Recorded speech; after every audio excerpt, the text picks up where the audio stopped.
Hallo Leute, ich bin Katja und ihr seht Deutsch für euch.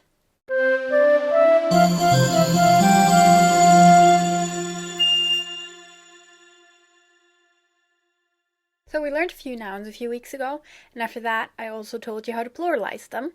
Today we're gonna move on to that dreaded thing called declensions that I mentioned a few times.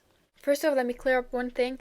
I called them declinations a few times, and the fitting verb declinate. It's actually declensions and to decline. I didn't know any better. Sorry.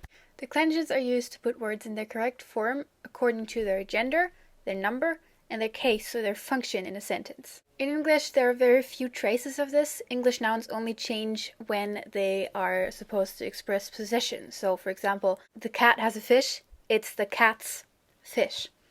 And the gender is only rarely really expressed through the word itself, so hardly anything happens in that field either, and the same goes for adjectives. In German we have 4 cases or declensions for which there is both a singular and a plural form each, meaning this results in every noun, adjective and article to have 8 forms if you want to be strict. Holy screw this, I'm sticking to Pig Latin. No wait! Before you let this freak you out, let me try to make it sound a little bit better. Well, oh yes, there are rules. What a great relief, right? Make sure you check out the episode from a few weeks ago about pluralizing. You will need that information for declining. To anyone that's ever come in touch with Latin, these will look familiar. That's because they're basically exactly the same and they also work the same way. The only difference between Latin and German in this regard is that we don't have 5 cases like the Romans. We dropped the ablative case, which is lucky for you and anybody else learning German, because I always hated the ablative. Anyway, first case, der Nominativ. The subject of a sentence, so the acting noun or the protagonist, so to speak, is always put into the nominative case. Those are the forms that I always put down here when presenting a word, so the singular and the plural form of the nominative case of that word. So it's the word's default setting, if you will. You ask for it using wer, so who. So in the simple sentence, der Mann geht einkaufen, the man is going shopping. Der Mann, the man, is the subject of the sentence and is therefore in the nominative. You already know the articles in the nominative forms, der, die, das, ein, eine, ein, and the plural version, die. The second case, genitive. It's similar to the possessive s, because that's kind of the only way that nouns are modified in English. A big part of what the genitive is used for is indicating possession, but it's not limited to that. You ask for the genitive using wessen, which is equivalent to but not the same as whose.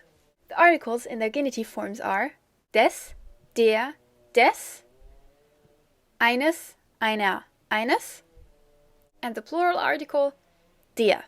As for transforming nouns, male and neutral nouns get an s or an es added at the end, while female nouns always stay the same as they are in the nominative.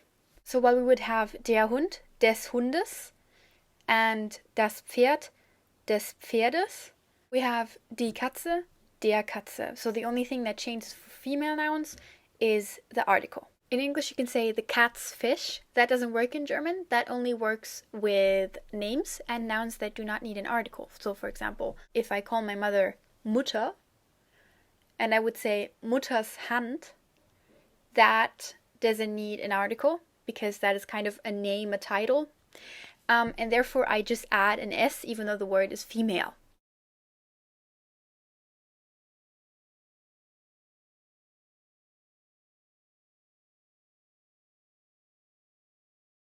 Don't make the mistake, however, to put an apostrophe before that s, like you do in English. That is actually a mistake many Germans make as well because we see it used in English so often. Our third case is the dative. It is used for objects of a sentence. You ask for it using wem, which would translate to whom, but once again, this is just a translation. The usage of this word is not identical. The articles of the dative case are dem, der, dem, einem, einer, einem, and the plural, den. Female and neutral singular nouns stay unchanged in this case, so we have die Katze, der Katze, das Pferd, dem Pferd. Many male nouns stay in the same form they are in the nominative as well, like our standard example, der Hund, which becomes dem Hund.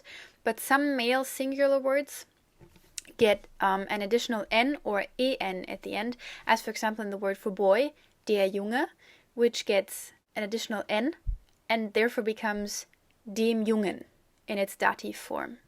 As for plural words, all plural versions that do not end in an s or an n get an additional n at the end, regardless of their gender.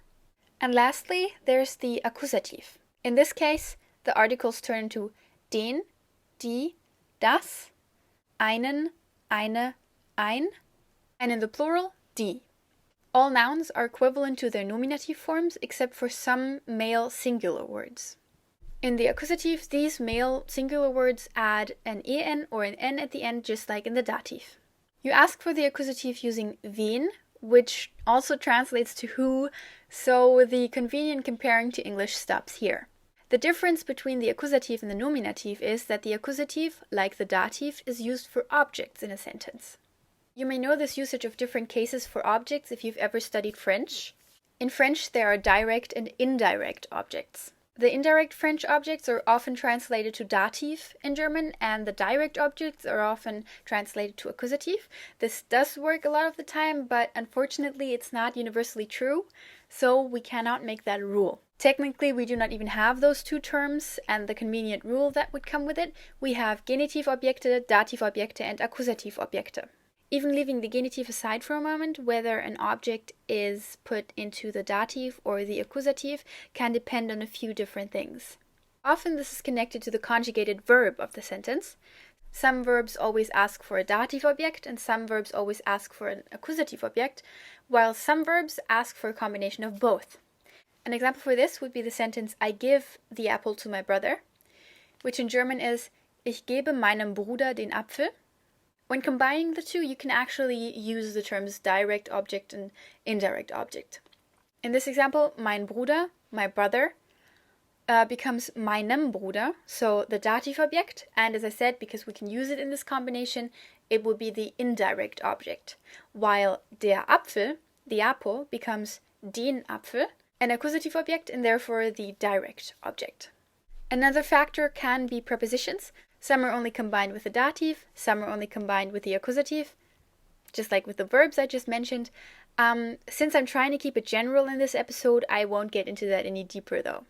One thing that definitely can be said though is that the accusative is never triggered by adjectives. Example, in the sentence I am being helpful to someone, the case of the word someone is defined by the adjective helpful. By the way, in this specific example it would be a dative, but that's besides the point. In this construct, the word defined by the adjectives can never be an accusative. It's either a genitive or a dative, depending on the adjective. As I mentioned, there will be separate videos for the different cases in the future. For today, I've made yet another chart to keep the articles straight and simple for you, so you have them all at once and you can just take a look and be like, okay, this goes here, and what charts are used for usually. I'll put a link in the description box so you can download it. Before we close things up for today, I have a little announcement to make. I won't be able to upload an episode next week because I will be in London for nearly 2 weeks. Yay me!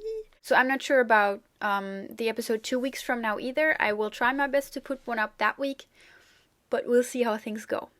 For now, that's it. Your random word of the week is Keks. Bis nächste Woche. Tschüss.